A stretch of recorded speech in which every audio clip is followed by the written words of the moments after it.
de l'eau Rhône-Médi- Rhône-Méditerranée-Corse.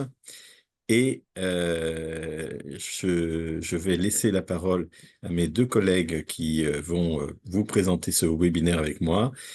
Et Thomas Goyon qui va se présenter mais je viens de lancer l'enregistrement du webinaire et donc je vous informe que le webinaire sera enregistré et il fera l'objet d'un replay disponible sur le site de l'Agence de l'eau normalement dans les heures ou jours qui suivent le webinaire.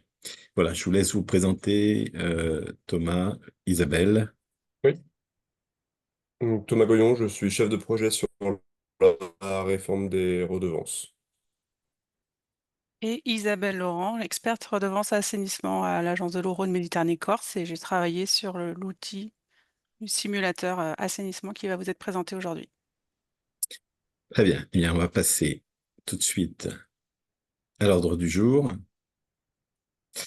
Alors d'abord, vous précisez que ce webinaire est destiné avant tout et même essentiellement aux communes, aux collectivités du bassin Rhône-Méditerranée-Corse, des bassins Rhône-Méditerranée et du bassin de Corse, qui ont la compétence épuration des eaux usées en assainissement collectif, hein. C'est bien cette compétence qui est visée, puisque c'est ce qui conditionne le fait que vous soyez redevable et donc que vous ayez à utiliser l'outil qu'on va venir vous présenter. D'ailleurs, normalement, vous n'aurez accès à cet outil que si vous rentrez dans cette condition.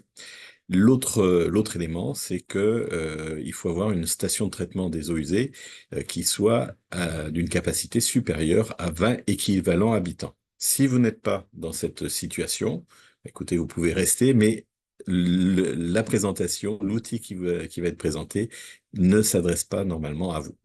Alors, on va vous faire une rapide présentation générale sur la réforme des redevances, mais ce n'est pas l'objet hein, de ce webinaire, donc je vais faire synthétique. Et puis ensuite, vous aurez une présentation par Thomas Goyon des principes de la redevance pour performance des systèmes d'assainissement collectif. Et puis, ensuite, ce sera enchaîné avec Isabelle Laurent qui va rentrer dans le cœur du sujet pour vous présenter le simulateur de calcul des coefficients de modulation de la redevance pour performance assainissement. Vous dire aussi que nous avons préféré découper cette présentation en deux présentations. Une présentation qui est celle que nous allons vous faire maintenant, qui est essentiellement destinée aux communes et collectivités qui ont un système de traitement des eaux usées relativement simple, c'est-à-dire globalement un réseau de collecte et une station pour les EPCI, pour qui sont avec des systèmes d'assainissement collectif plus complexes et qui ont en général qui peuvent avoir plusieurs systèmes d'assainissement collectif. Là, il y a des précisions qui sont un petit peu plus complexes et dans lesquelles on avancera, mais ça fait l'objet d'un deuxième webinaire qui aura lieu à partir de 11 heures, hein, si je ne dis pas de bêtises. Voilà. Donc, si vous êtes bien dans les cases que je viens d'énumérer, restez et nous vous présentons ce webinaire. Thomas, voilà. Donc, ce rappel hein, de la réforme, elle a un objectif essentiel, c'est un aspect d'incitativité, de renforcer l'incitativité des redevances, et puis d'avoir des redevances qui soient mieux partagées. Alors, ça passe par un rééquilibrage des contributions liées à la fiscalité de l'eau. Quand on parle de rééquilibrage, c'est le poids et la contribution de chaque usager et chaque type d'usage. Le chemin a avancé. Je ne vais pas dire qu'on a forcément été jusqu'au bout, mais il y a eu des évolutions, et notamment vous concernant, hein, concernant les collectivités, les particuliers abonnés au réseau d'eau potable ou les entreprises. Les choses ont évolué pour un meilleur partage et une répartition plus importante d'autres usagers. Sur Rhône-Méditerranée-Corse, c'est surtout le volet industrie qui a été mobilisé pour venir contribuer un peu plus en décharge de la part collectivité et abonnés au réseau d'eau potable. L'autre élément, c'était de valoriser les collectivités, les services d'eau qui ont une gestion patrimoniale vertueuse, gestion patrimoniale à la fois en matière d'eau potable, sur leur réseau d'eau potable. Je fais une petite parenthèse, hein. On a la redevance performance pour les réseaux d'eau potable qui a également un simulateur, mais ce n'est pas l'objet de la présentation d'aujourd'hui. On a eu une présentation qui a été faite le 10 septembre dernier, qui a fait l'objet d'un replay qui est disponible sur le site de l'agence, donc vous pouvez vous y référer si vous avez des questions sur ce sujet. Voilà, on va essayer de rester bien concentré sur ce webinaire, sur la partie assainissement et outils de simulateur coefficient d'assainissement. Donc, ce volet, valoriser les gestions les plus vertueuses en matière de patrimoine et donc pour ce qui nous occupe aujourd'hui en matière de gestion à la fois des stations de traitement des eaux usées et des systèmes de collecte. Et puis, il y avait un autre volet qui n'était pas tant lié à la réforme, mais plus au plan eau lancé par le gouvernement, qui vise à renforcer les moyens d'intervention des agences de l'eau, donc leur permettre de financer plus de projets sur le terrain. Et pour pouvoir financer plus, il fallait renforcer aussi les moyens financiers, les recettes disponibles pour les agences de l'eau. Et pour l'agence de l'eau Rhône-Méditerranée-Corse, ça correspond à une augmentation de 81 millions d'euros par an. Alors, ça augmente pas chaque année de 81 millions d'euros, mais ça va augmenter entre 2024 et 2026. Ça doit augmenter de 81 millions d'euros pour permettre à l'agence d'avoir des moyens d'intervention renforcés. Tout ça a été mis en œuvre au travers de la loi de finances 2024 avec une application en 2025.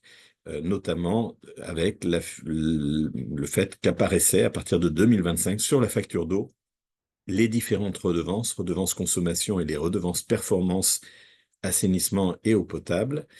Voilà, on a les évolutions principales hein, de cette réforme, en fait, sur la facture d'eau, les redevances pollution domestique, modernisation des réseaux de collecte qui apparaissaient jusqu'en 2024 ont disparu pour laisser place à la redevance consommation potable et les deux redevances pour performance. Donc, qui apparaissent dès cette année sur la facture d'eau avec une phase transitoire, puisqu'en 2025, il n'y avait pas de coefficient de modulation.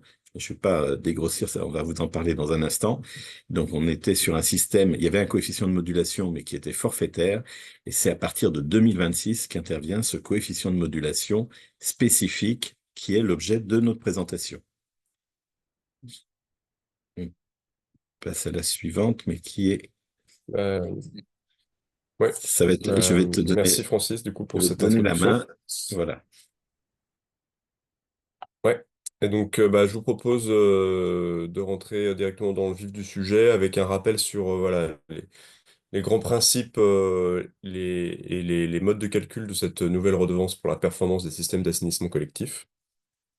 Alors, donc, pour revenir vraiment sur comment est-ce que se calcule cette redevance, déjà, il faut rappeler que cette redevance, donc, comme l'a dit Francis en introduction, elle est due par toutes les communes ou les EPCI qui sont compétents en épuration des eaux usées.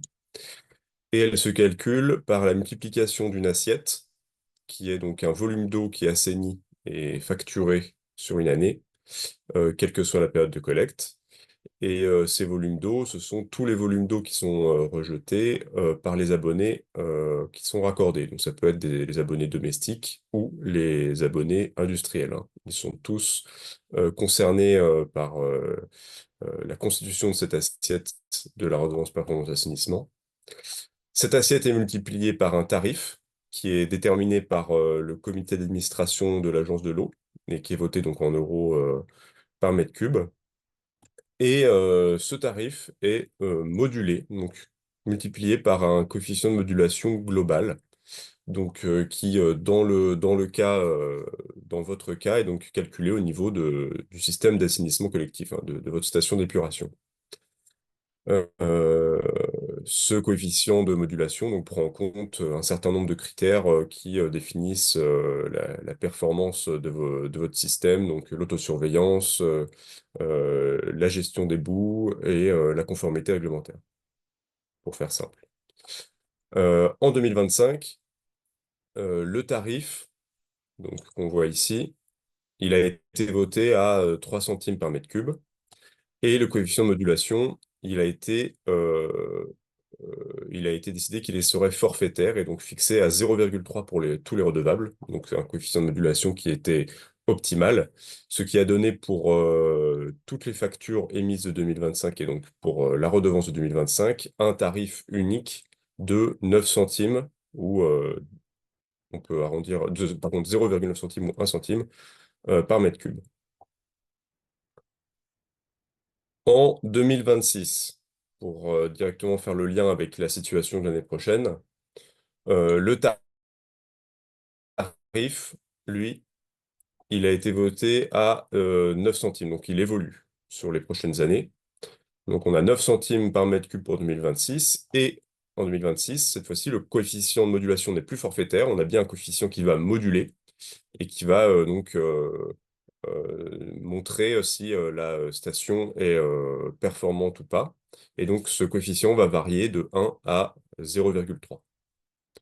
Ce qui va donner un tarif de la redevance qui sera de 0,09 euros multiplié par ce fameux coefficient de modulation globale.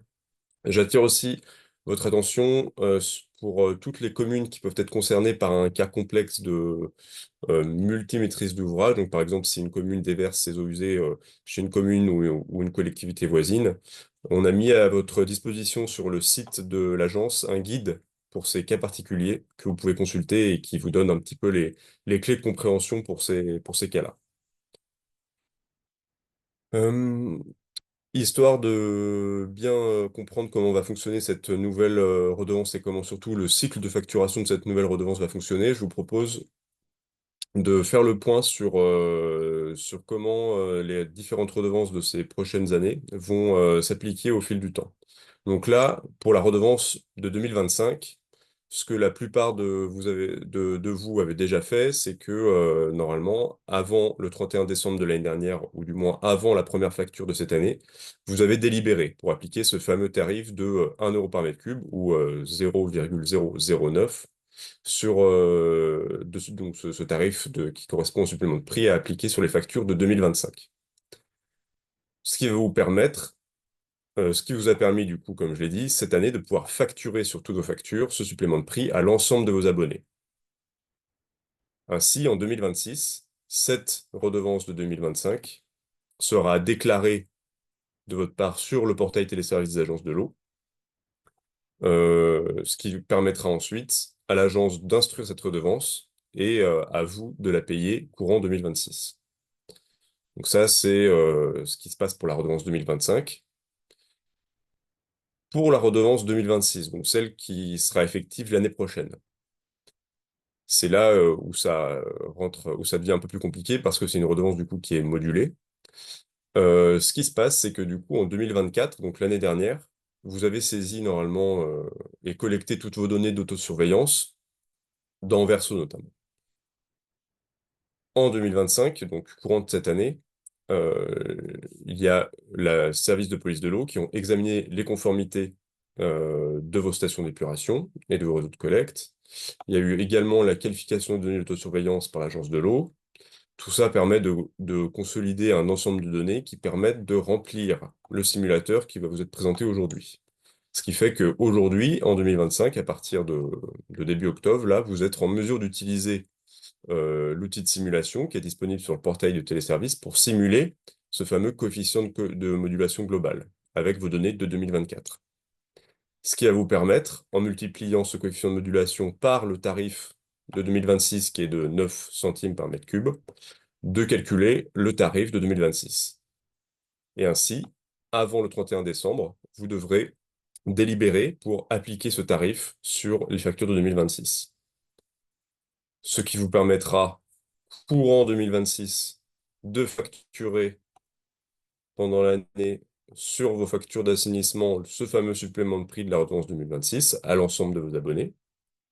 Et ensuite, c'est le même procédé. Avant le 31 mars de l'année 2027, vous devrez déclarer sur le portail téléservice les volumes qui ont été facturés. Il y aura aussi les montants dégrevés à facturer ainsi que les données de fonctionnement de notre système d'assainissement, ce qui vous permettra ensuite en 2027 de payer cette redevance à l'agence. Et ça, ce procédé va ensuite se répéter sur les prochaines années. Donc, en 2025, ce sont les données de la redevance 2027 qui vont être utilisées. En 2026, il y aura l'examen des conformités, la qualification d'autosurveillance des données 2025. Et l'année prochaine, du coup, en 2026, vous utiliserez l'outil de simulation pour calculer le tarif de 2027, qui sera cette fois-ci à multiplier, donc, enfin, pour calculer le coefficient de modulation qui sera multiplié par le tarif de 17 centimes pour avoir votre supplément de prix à appliquer en 2027, et ce sera payé en 2028, etc., etc. Et ça va continuer pour l'ensemble des redevances sur les prochaines années à venir. Donc voilà, j'espère que j'ai été clair là-dessus. On pourra, voilà, de toute façon, cette présentation sera mise à disposition, donc vous pourrez avoir à disposition ce calendrier et ce cycle de facturation afin de vous l'approprier plus en détail. Donc là, j'insiste hein, sur le fait que cette année, c'est bien toutes ces actions-là qui vous concernent. Donc, c'est surtout là, en cette fin d'année, l'utilisation de l'outil de simulation, la délibération et normalement ce que vous avez déjà fait pour la plupart, c'est-à-dire facturer le supplément de prix de la redevance 2025. Voilà. Un petit zoom sur ce qui est important de prendre en compte pour les délibérations donc des factures de 2026. Donc je le rappelle, hein, pour 2026, il est nécessaire de prendre en compte le tarif qui a été voté par RMC de 9 centimes par mètre cube, de le multiplier par le coefficient de modulation globale de l'année 2026 qui correspond donc à la performance relative aux données de 2024. Donc, vous devez utiliser l'outil de simulation pour calculer votre coefficient de modulation, ce qui va vous donner le tarif du supplément de prix appliqué sur les factures de 2026. Et là, j'insiste bien sur le fait que il y a dans le Code de l'environnement un certain nombre d'articles, dont notamment cet article D213-48-35-2, qui a été introduit par voie de décret en 2024, qui précise bien qu'il est obligatoire de délibérer pour appliquer ce tarif qui est obligatoire pardon, de répercuter donc, ce tarif sur la facture des abonnés, et donc de délibérer par conseil des élus pour pouvoir déterminer ce supplément de prix. Et ce tarif est à appliquer à la totalité des abonnés du réseau d'assainissement collectif. Au réseau d'assainissement collectif, donc je le répète, hein, aussi bien les abonnés domestiques que les abonnés industriels. Et la collectivité a obligation de répercuter cette redevance. Elle ne peut pas décider de ne pas répercuter et de ne pas appliquer de supplément de prix à ses abonnés. Quelques éléments encore essentiels qu'il faut retenir concernant la facturation. Donc, toute facture émise en 2026 devra faire apparaître les redevances de 2026, même si la période de collecte débute en 2025. Et donc ça vaut aussi pour cette année, hein. En fait, ce qui est important, c'est pas la période, hein. Ce n'est pas parce qu'une période de facturation est à cheval entre deux années civiles qu'il va y avoir deux modèles de redevances différentes, hein. C'est bien la date d'émission de la facture qui implique quelle redevance va être appliquée. Je vous rappelle aussi ici les tarifs pardon, de la redevance performance assainissement pour les années à venir. Donc, on voit qu'elle évolue hein, dans les années à venir et qu'à partir de 2027, le tarif sera fixé à 17 centimes par mètre cube. La TVA qui est appliquée pour l'assainissement, elle est de 5,5%, alors que pour l'eau potable, elle est de 10%. Donc ça ne concerne que les collectivités qui sont admissibles à la TVA, hein. Certaines ne le sont pas, donc celles qui ne le sont pas n'ont pas à appliquer tout simplement la TVA sur leur redevance performance assainissement. Vous pouvez décider d'arrondir votre supplément de prix au centième ou au dixième de centime, donc à 2 chiffres ou à 3 chiffres après la virgule.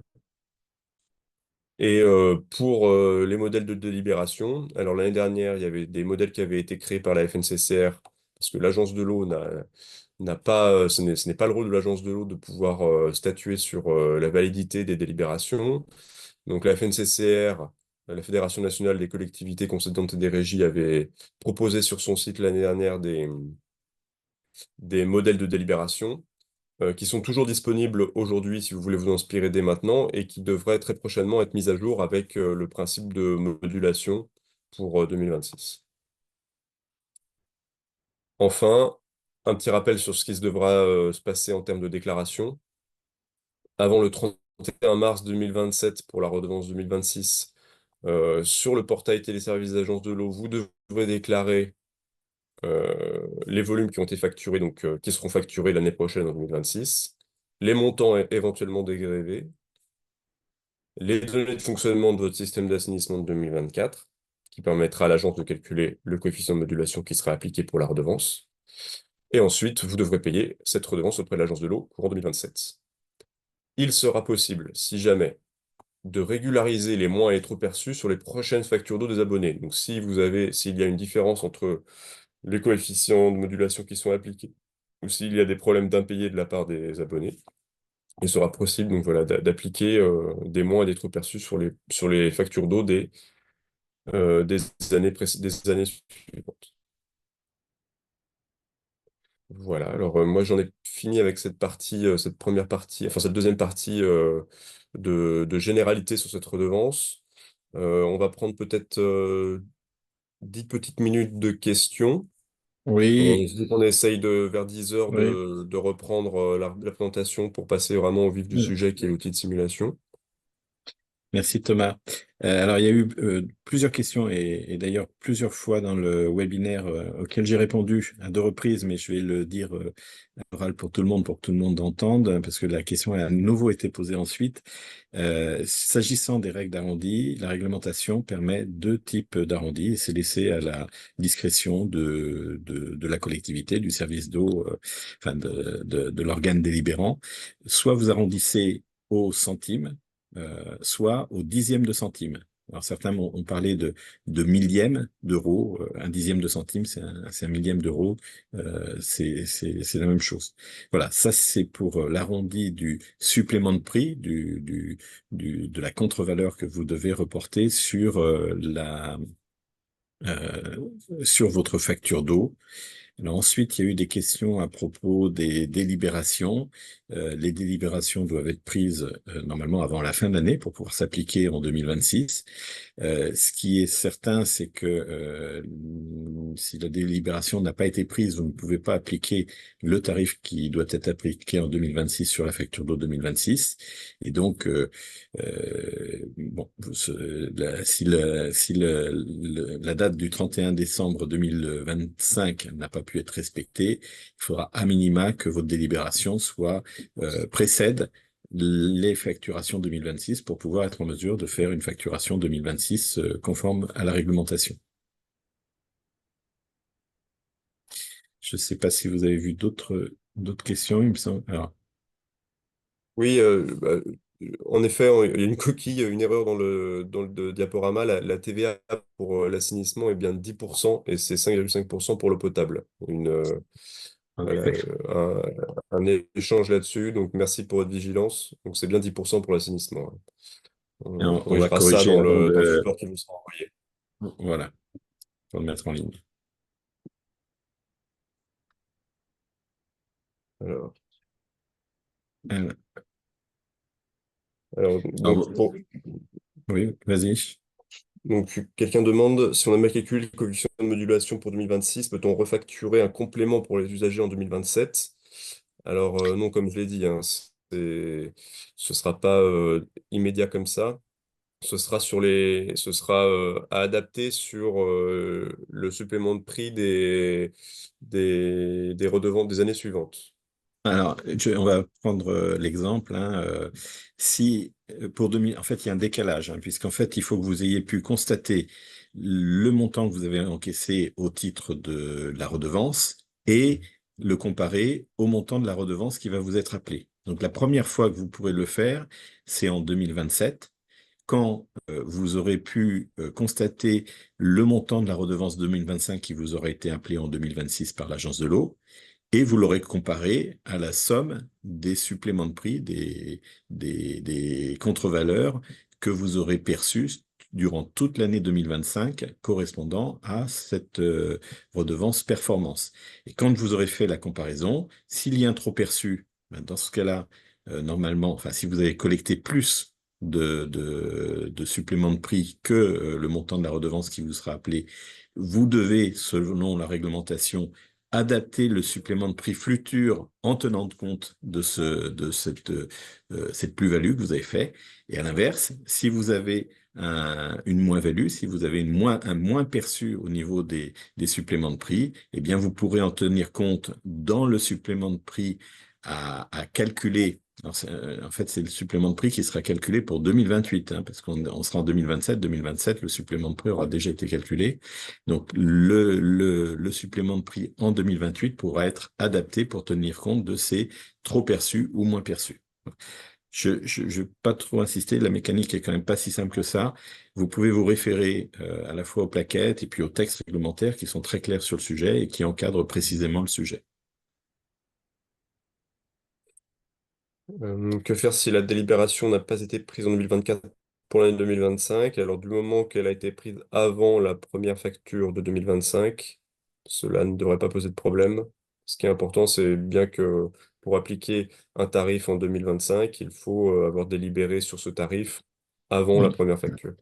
Alors, on ne peut pas prendre toutes les hypothèses. S'il n'y a eu aucune délibération en 2024 ni en 2025, théoriquement, vous n'étiez pas en mesure de facturer un supplément de prix.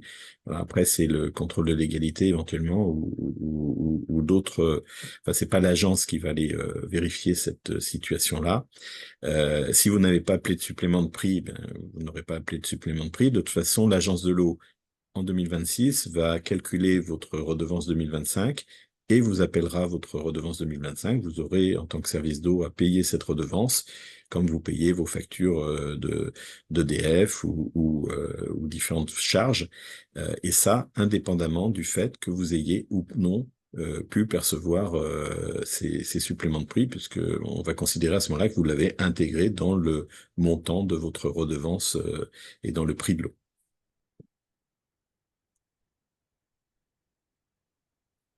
Alors, Très bien. les habitations donc, en assainissement autonome, donc en assainissement non collectif, ne sont pas concernées par la répercussion de la redevance performance assainissement.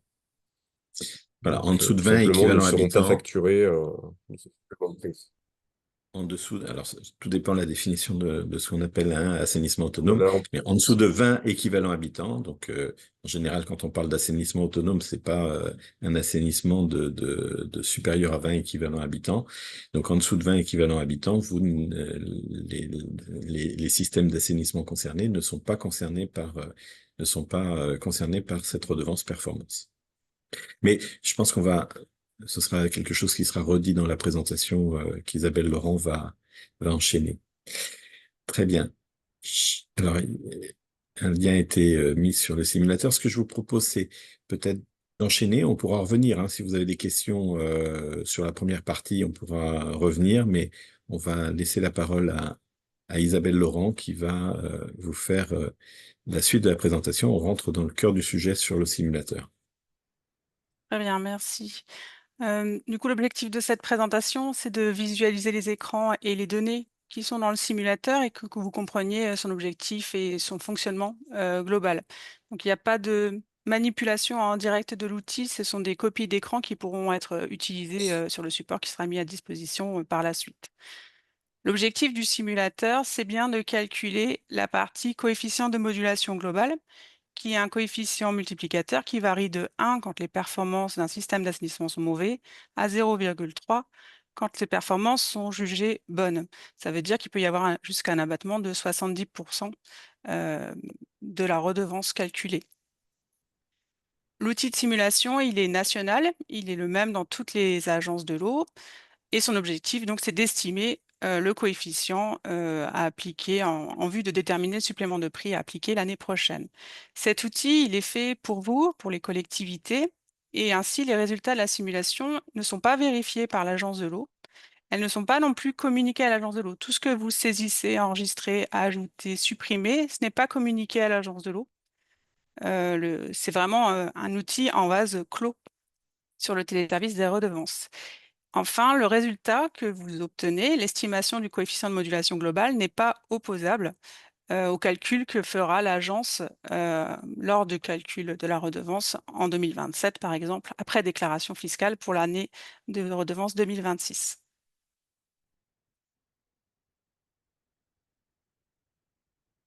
Le simulateur, il est accessible et disponible toute l'année. C'est un outil qui est pérenne, mais qui vous permet d'obtenir des données que sur une année de simulation de redevance avec une à 2 années de performance sur l'année de fonctionnement. Donc là, par exemple, le simulateur qui a été ouvert, il vous permet de simuler sur l'année de redevance 2026 les données de performance obtenues sur l'année 2024 des systèmes d'assainissement.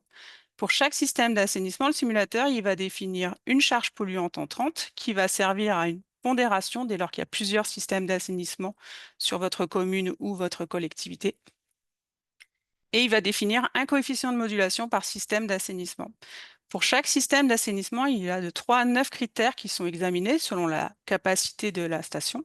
Et ces critères, ils viennent ou de la police de l'eau ou de l'agence de l'eau, selon les données d'autosurveillance qui ont été transmises en 2024. Ces données d'autosurveillance transmises en 2024, elles sont exploitées en 2025 par les services de police de l'eau et par l'agence de l'eau pour établir notamment les critères liés aux conformités réglementaires et à la validation de l'autosurveillance. Les critères notamment des polices de l'eau, ils sont établis courant 2025 de avril à novembre, ce qui fait qu'aujourd'hui, en octobre, on n'a pas forcément les données de conformité réglementaire qui sont connues par le simulateur, mais elles vont être alimentées au fur et à mesure de leur validation par les services de police de l'eau jusqu'à la fin de l'année 2025, jusqu'en novembre 2025. Ces critères, police de l'eau et agence de l'eau, on verra par la suite, une fois qu'ils sont établis, ils ne bougeront plus, c'est-à-dire que ce seront les mêmes critères qui seront utilisés dans le calcul final de la redevance en 2027. Sur les 3 à 9 critères, il y a aussi des critères qui sont liés aux données que vous allez déclarer lors de votre déclaration fiscale en 2027, ce qui fait que le simulateur aujourd'hui, il est alimenté à la fois de données pré-remplies par les services de police de l'eau et agences de l'eau qui ne bougeront plus, et puis des données qui vont être à renseigner dans le simulateur et à déclarer fiscalement en 2027. Donc, on a bien besoin des deux choses. C'est pour ça que le simulateur ne vous donne pas un coefficient finalisé. Il nécessite l'ajout de données qu'on va voir par la suite. Alors, pour vous connecter au simulateur, vous devez passer par le portail de télédéclaration des redevances des agences de l'eau, dont l'adresse figure en bas, téléservice. C'est pas, du coup, il ne faut pas le chercher côté 6PA, hein, c'est bien indépendant. Une fois que vous êtes sur le site, Thomas, vous pouvez vous connecter avec les identifiants agences que l'agence de l'eau vous a envoyés par courrier en octobre 2025. Donc, c'est sur le bloc de droite que vous devez renseigner les identifiants agences qui figurent en bas du courrier. On vous invite fortement à créer un compte personnel, donc sur la partie gauche de l'écran. Ce compte personnel, il permettra par la suite de vous affranchir de la réception des courriers de l'agence de l'eau. Par exemple, les identifiants qu'on vous a envoyés là, ils sont valables pour 2025. En 2026, on va créer de nouveaux identifiants. Si vous voulez accéder au simulateur sans attendre l'envoi des courriers de l'agence de l'eau, vous pouvez créer un compte personnel. Si vous n'avez pas reçu de courrier en octobre, là, ça veut dire que vous n'êtes potentiellement pas concerné par la redevance, c'est-à-dire que vous n'êtes pas identifié comme redevable, comme maître d'ouvrage d'un système d'assainissement de plus de 20 équivalents habitants, ou alors que vous avez signalé via les sondages que l'agence de l'eau a réalisé que vous avez transféré ou allez transférer au 1er janvier 2026 cette compétence à une autre structure, ou alors ça peut être aussi une erreur, et dans ces cas-là, je vous invite à envoyer un message à l'adresse mail redevance@ormc.fr. Une fois que vous êtes authentifié, vous arrivez sur l'accueil, la page d'accueil, et dans ces cas-là, vous devez cliquer sur Mon outil de simulation et données de redevance pour accéder à l'outil. Si la ligne n'apparaît pas, ça veut dire que vous avez certainement un compte sur le téléservice des redevances, mais que vous n'êtes pas non plus identifié comme redevable de la performance assainissement collectif. Voilà pour l'accès.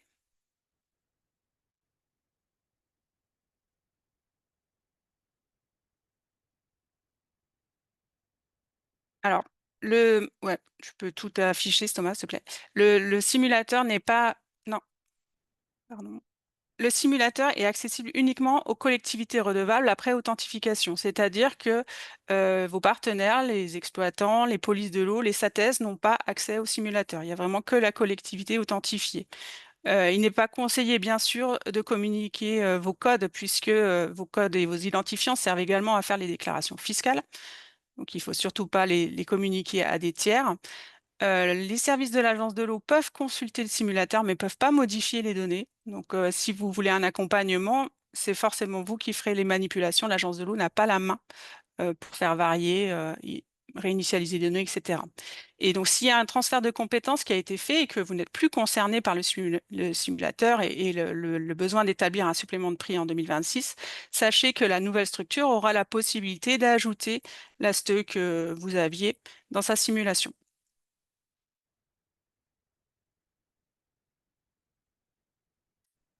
Sur la page d'accueil du simulateur, donc là, quand vous arrivez, vous retrouvez votre compte redevable. Vous retrouvez également l'agence de l'eau de référence, qui est l'agence de l'eau qui va suivre votre dossier de redevance et à qui vous devez adresser vos questions, même si vos stations sont réparties sur le territoire de plusieurs agences de l'eau.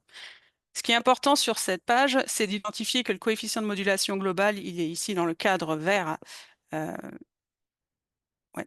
Là. Et puis que la liste, alors sous la liste des STE apparaissent deux dates qui sont importantes. La première, c'est la date à laquelle vous allez enregistrer votre simulation qui est conservée. Il y a toujours une simulation qui est conservée quand vous cliquez sur enregistrer. Et la seconde, c'est la date d'envoi des données par l'agence de l'eau. On a initialisé le portail avec les données connues. Maintenant, on a un rafraîchissement hebdomadaire des données, notamment pour vous mettre à disposition les données des services de police de l'eau dès lors qu'elles sont validées. Et dans ces cas-là, on dépose euh, un nouveau fichier et vous avez cette date ici qui peut évoluer sur la date de chargement agence. Pour vous, il y a normalement une seule station d'épuration. Quand vous cliquez sur ce bandeau de la station d'épuration, il se déplie, on peut consulter qu'une seule station à la fois et reprend des caractéristiques qui sont fournies par l'agence de l'eau. C'est en ça que le simulateur est pré-rempli. Ces capacités, enfin toutes ces données sur le code sans le nom, la capacité ne sont pas modifiables. Elles sont un peu grisées. Donc c'est écriture grise sur fond gris. Elles ne sont pas modifiables et elles sont matérialisées par un petit sens interdit si vous passez dessus. Vous pouvez modifier par contre, par exemple, la population raccordée qui est tout en bas de cet écran. Maintenant, ce n'est pas un élément qui est indispensable pour pour les collectivités comme vous qui n'avez qu'une seule station d'épuration. C'est une donnée informative. Perdez pas de temps à la mettre à jour. De toute façon, le coefficient de modulation, il va être égal au coefficient de la station, de l'unique station que vous avez.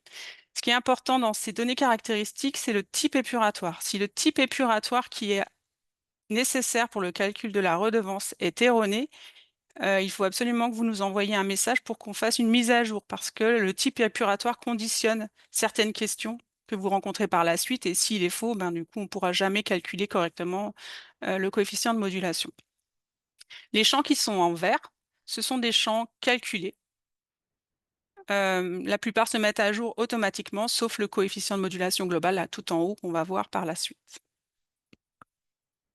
L'écran est, vas-y.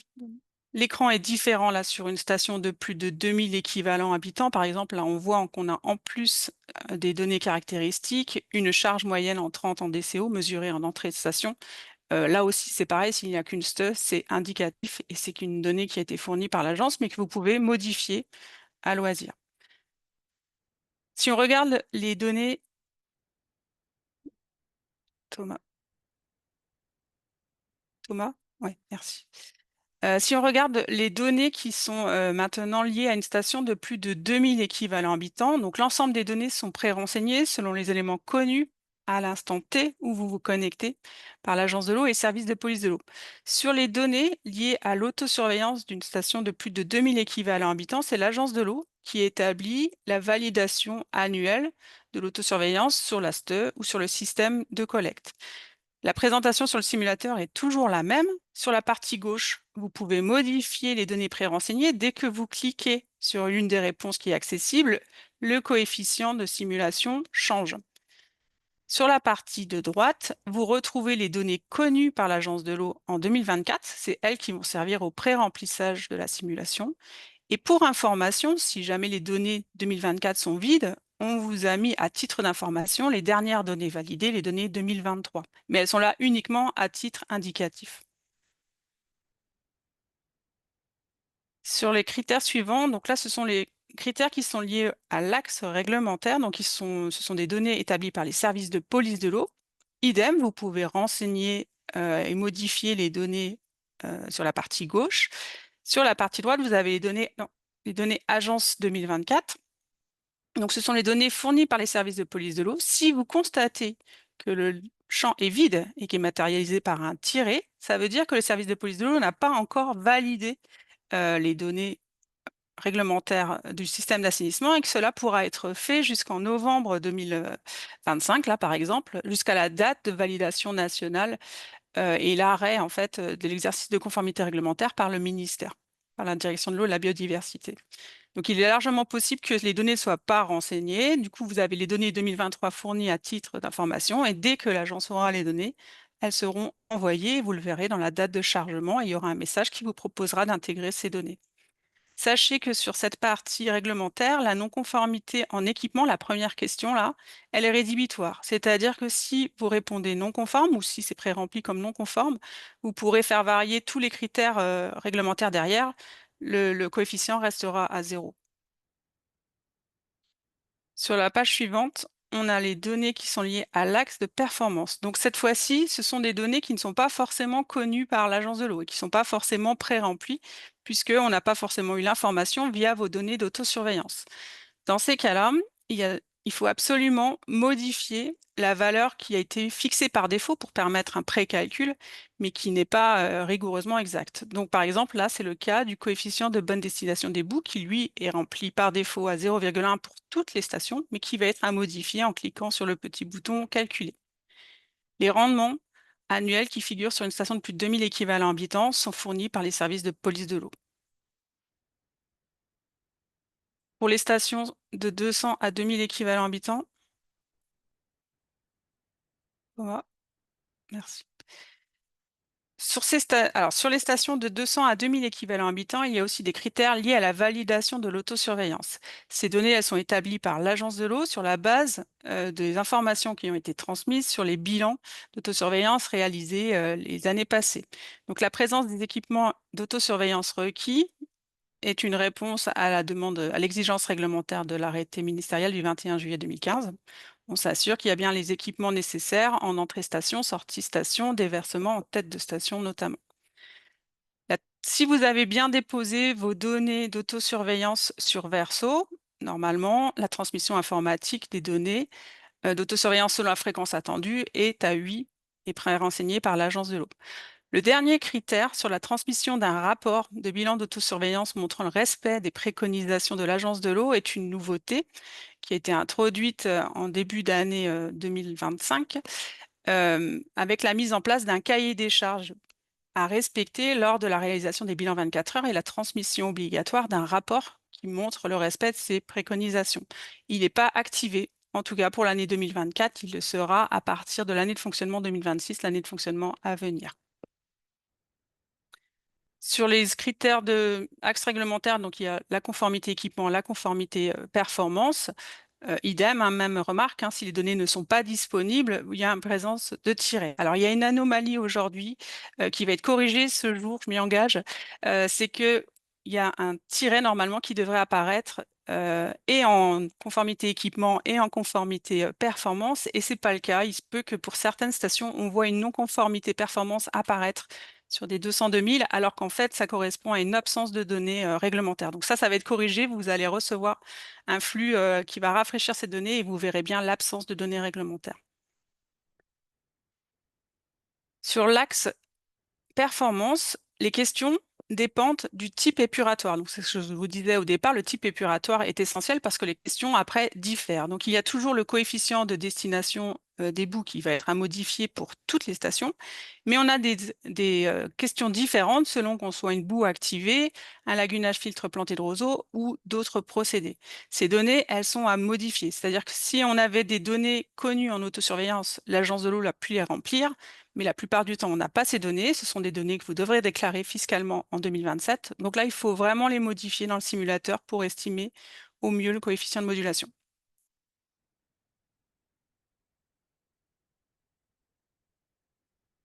Pour établir le coefficient de destination des bouts d'épuration, donc ça, c'est toutes les stations de plus de 200 équivalents habitants qui sont concernées. Quand vous cliquez sur le petit bouton Calculer, il y a une pop-up qui s'ouvre avec les destinations de boue possibles et vous devez renseigner les quantités de boue évacuées en kilos de matière sèche dès lors qu'il y a eu évacuation de boue, hein. S'il n'y a pas d'évacuation de boue, le coefficient il reste à 0,1 comme au départ.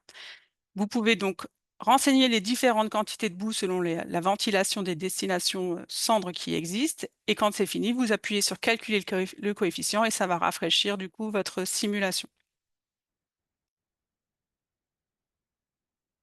Pour une station de 20 à 200 équivalents habitants, il y a beaucoup moins de questions, il n'y a que 3 critères. Il n'y a pas de, notamment, il n'y a pas de critères attendus sur l'autosurveillance, donc le critère est bon par défaut. Il y a des coefficients liés à l'axe réglementaire, donc là, ce sont pareils, ce sont les services de police de l'eau qui fournissent les informations. Si l'équipement est non conforme, il n'y a pas de gain de modulation possible. Et l'autre critère est la conformité globale des performances des systèmes d'assainissement.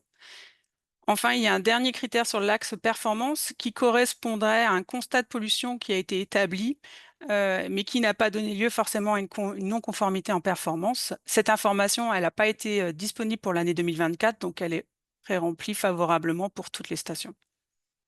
Et elle peut rester ainsi.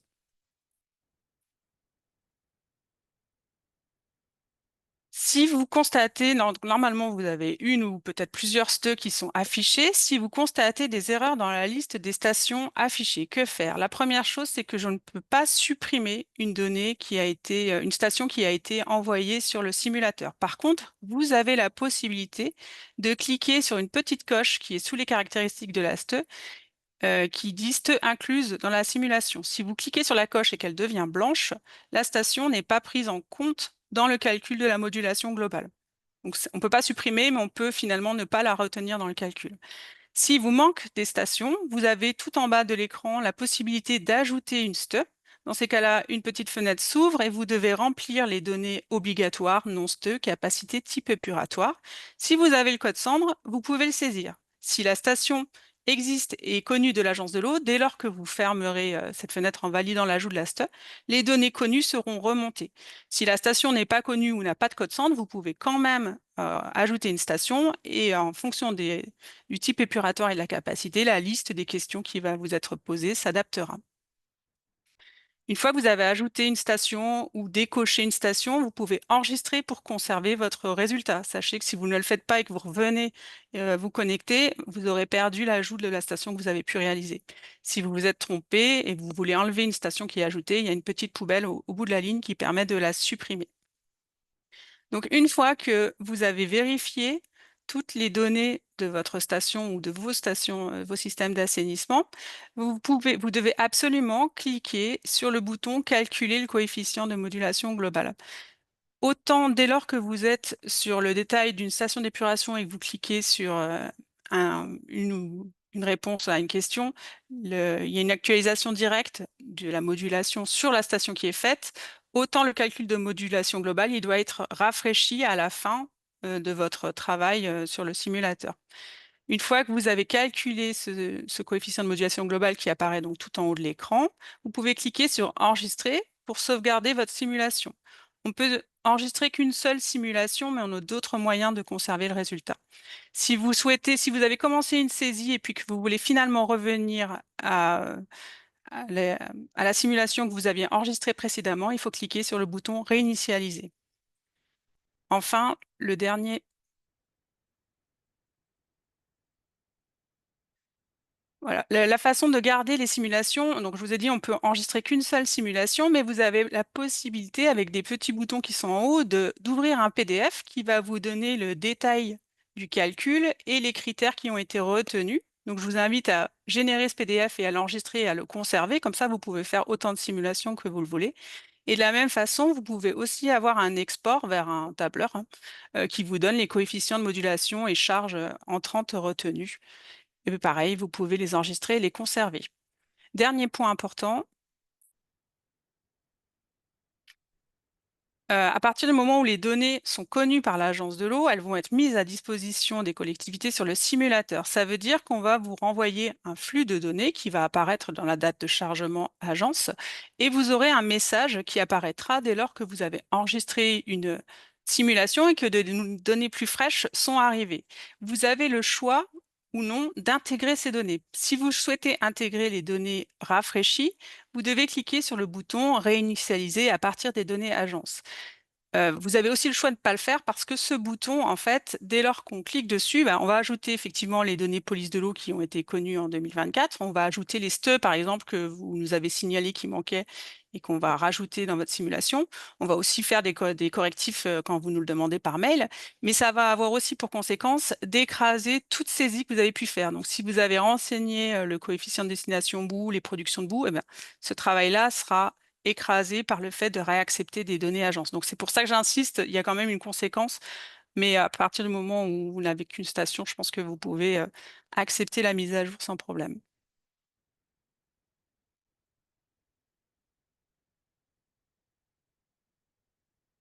Voilà, moi du coup j'ai fini la présentation sur le Très simulateur. bien. Est-ce qu'on va peut-être répondre à quelques questions avant de passer au volet information sur les communications?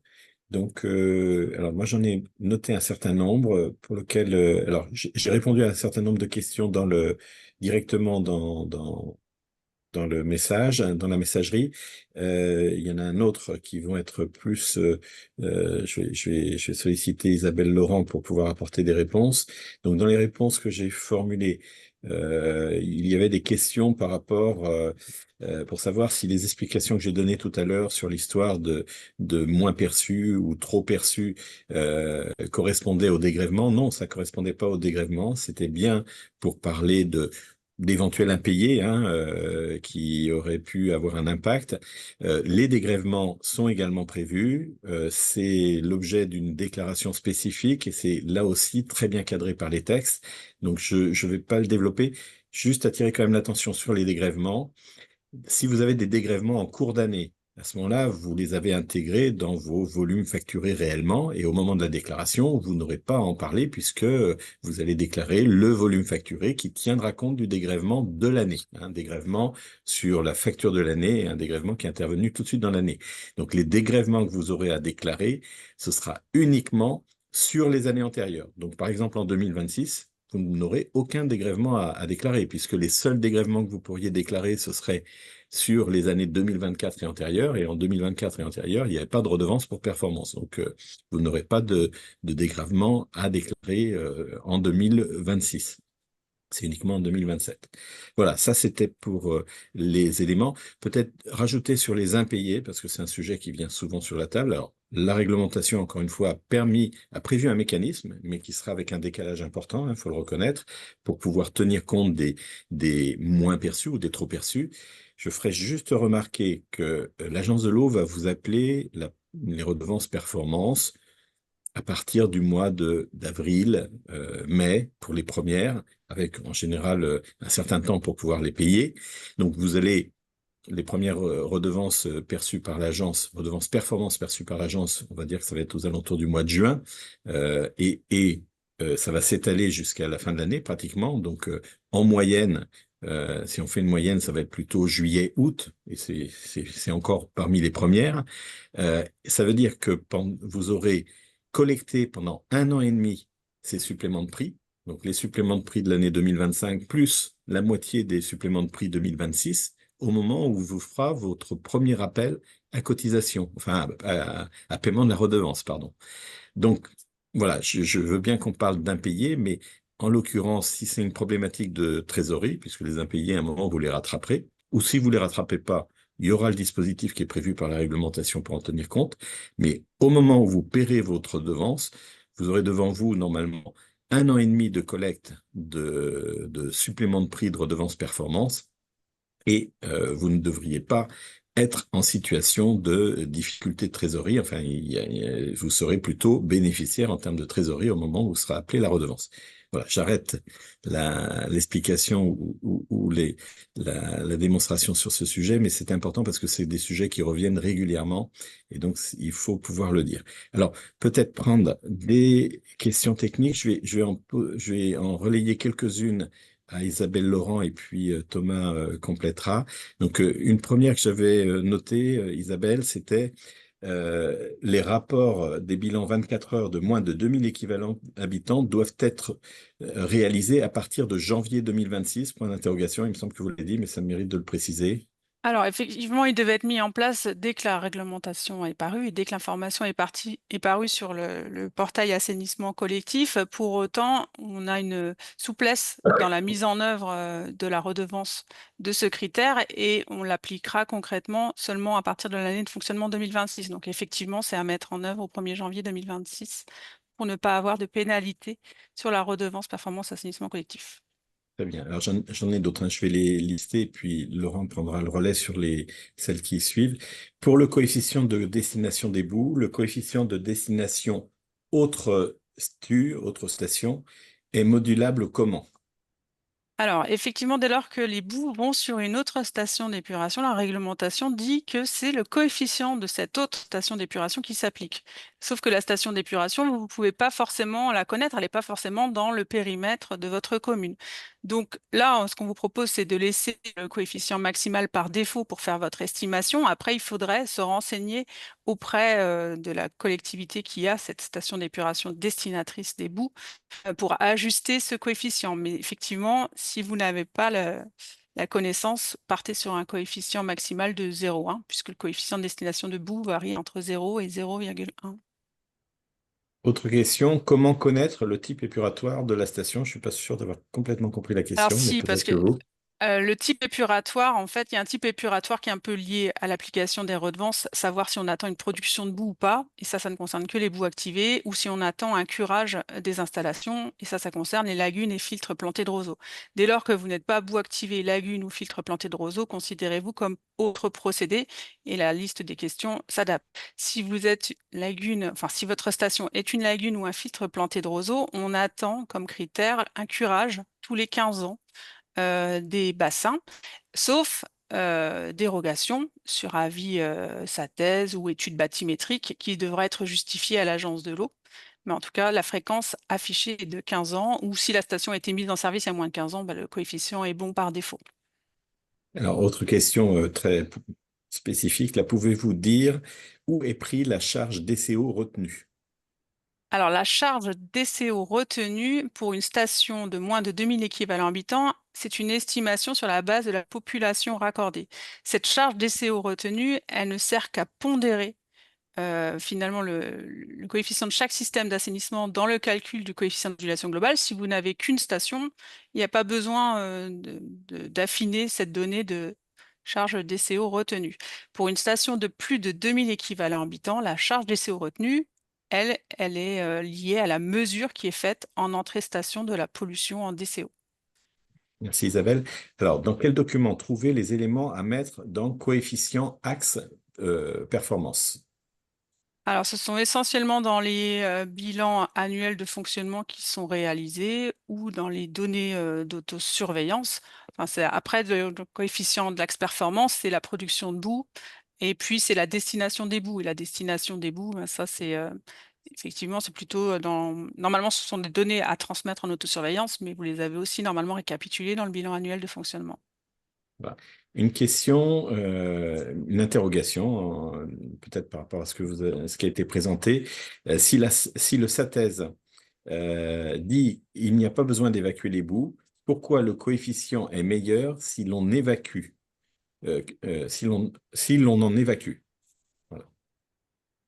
En Alors, fait, si la est-ce que la SATES, voilà. Ouais, est-ce que la question est liée au lagunage et filtres plantés de roseaux et auquel cas j'ai un peu répondu en disant qu'il y avait des dérogations qui étaient possibles. Effectivement, et c'est pas obligé de curer s'il n'y a pas besoin. Si les ouvrages ne sont pas pleins, on ne cure pas pour le plaisir, je confirme. Et par contre, il faut quand même le justifier, qu'on n'a pas respecté, enfin qu'on peut ne pas respecter cette fréquence de 15 ans attendue au niveau national. Par contre, après, si ce sont d'autres types d'ouvrages et qu'il n'y a pas d'évacuation de boue qui est faite, et que cette fois c'est lié au calcul du critère de bonne destination des boues, je l'ai dit aussi tout à l'heure, dès lors qu'il n'y a pas d'évacuation de boue sur l'année, le coefficient il reste fixé à 0,1. Voilà. Comment savoir le poids de matière sèche quand on a un décanteur digesteur et qu'on a uniquement les mètres cubes évacués et donc, et donc avec de l'eau? Bon, là, Alors, je vous laisse décan- répondre. Oui. Alors, sur le décanteur digesteur, du coup, on n'est pas considéré en bout activé, on n'est pas considéré comme lagune filtre planté, donc on est considéré comme un autre procédé, et auquel cas l'agence de l'eau s'intéresse juste de savoir s'il y a des évacuations régulières de boue. Donc, pas forcément effectivement de kilos de matière sèche, mais au moins des évacuations des volumes et des preuves que des boues sont évacuées régulièrement de ce type de procédé. Je vais laisser Thomas peut-être prendre le relais s'il a pu noter d'autres questions, le temps que je regarde à nouveau dans le chat. Non, Alors, donc sinon, ben, voilà, les interrogations sur... Ouais. j'ai retrouvé le fil du coup, hein, sinon je peux relayer. Non, par contre, je les ai pas lus avant, hein, donc j'en prends connaissance en même temps que vous. Les eaux usées sont déversées dans la station de pompage d'une autre commune. Je me rapproche de cette commune pour connaître le taux appliqué. Point d'interrogation. Oui, c'est bien le cas, puisque comme vous n'êtes pas maître d'ouvrage d'une station d'épuration, vous n'avez pas la compétence épuration, donc vous n'êtes pas redevable, effectivement. Alors, pour les moins de 200 équivalents habitants, vu qu'il n'y a pas d'autosurveillance ni bilan 24 heures réglementaire, comment la DDTM définit la conformité de la station? Alors, je ne suis pas des DTM pour répondre, mais ils ont plusieurs éléments à leur disposition pour statuer sur la conformité performance, même sans données d'autosurveillance transmises. Là, il y a une question à laquelle je vais répondre tout de suite. Quelqu'un qui a loupé le Pardon, démarrage du Francis. webinaire. Oui.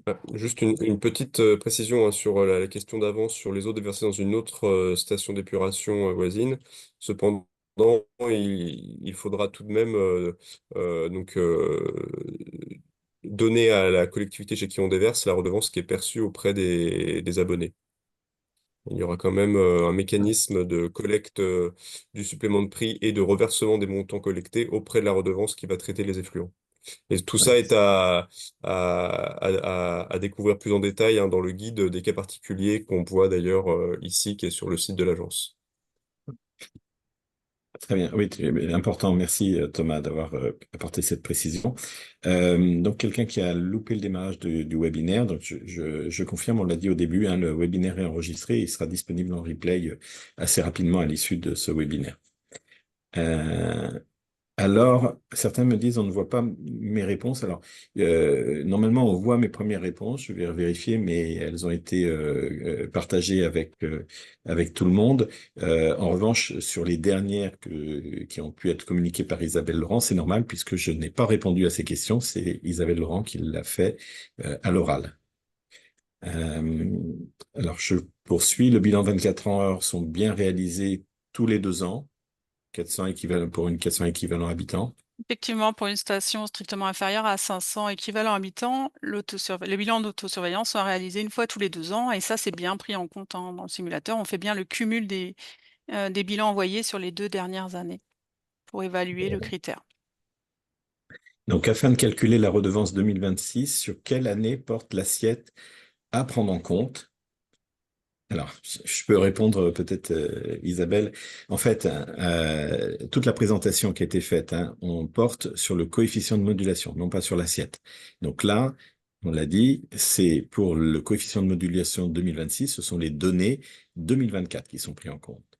Par contre, la redevance 2026 que vous aurez à déclarer, enfin, les éléments liés à la redevance 2026 que vous aurez à déclarer en 2027, ce sont les volumes facturés assainis, les volumes assainis facturés 2026 qui formeront l'assiette de la redevance. On est sur deux choses différentes. Je renvoie au début du webinaire qui faisait la différence entre l'assiette, le coefficient de modulation et le tarif, le taux de la redevance. Alors, du coup, alors, la redevance pour performance des systèmes d'assainissement inclut-il le supplément de prix? Ah, je ne suis pas sûr de bien comprendre la question. Je vais essayer enfin, je vais vous faire une réponse quand même de façon générale. Il y a la redevance pour performance assainissement qui sera appelée par l'Agence de l'eau. Donc, pour la redevance 2026, elle sera appelée en 2027. Pour la redevance 2025, elle va être appelée en 2026 suite à vos déclarations et à l'instruction. Les suppléments de prix, ce sont, comme le nom l'indique, une part du prix de l'eau perçue par le service d'eau. Et cette part d'eau donc vient dans votre budget et n'est pas liée directement à la redevance. Simplement, le législateur, mais pour vous donner des éléments de contexte, c'est aussi lors de la concertation, une demande très forte des représentants des collectivités qui ont insisté pour que le texte réglementaire, la loi, prévoit que apparaisse sur la facture d'eau un supplément de prix, donc supplément de prix perçu par le service d'eau, qui viserait et qui serait proportionnel à la redevance qui sera versée plus tard.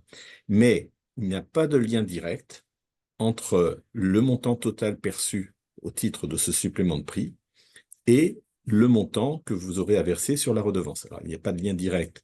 Il y a un lien quand même, et c'est tout l'objet de cette présentation, hein. Vous avez vu, il y a un moyen de calculer le coefficient de modulation, et normalement, lorsque vous aurez appliqué le supplément de prix, eh bien, vous aurez collecté globalement de quoi payer votre redevance. Mais c'est pas parce que vous n'aurez pas perçu la totalité du montant de redevance appelé au travers du supplément de prix que vous n'aurez pas à payer la totalité de votre redevance. Et inversement, si vous avez perçu plus de supplément de prix que le montant de votre redevance, vous n'aurez à payer que votre redevance. Tout ça pouvant faire l'objet d'ajustements, mais ça a été précisé un peu avant, sur les années ultérieures par rapport au trop perçu ou au moins perçu. Je ne suis pas certain d'avoir complètement répondu à la question parce que peut-être je ne l'ai pas complètement compris, mais ça permettait de vous préciser tout ça. Alors, ensuite, du coup, le temps que je me reprenne, si Thomas ou Isabelle, vous avez retrouvé les questions suivantes. À quoi correspond la date de mise en service de la station d'épuration? Alors, la date de mise en service, c'est ou la date de mise en eau de la station ou la date de réhabilitation de la station dès lors qu'elle a été réhabilitée sur la même implantation. Cette donnée, elle est pas forcément à jour.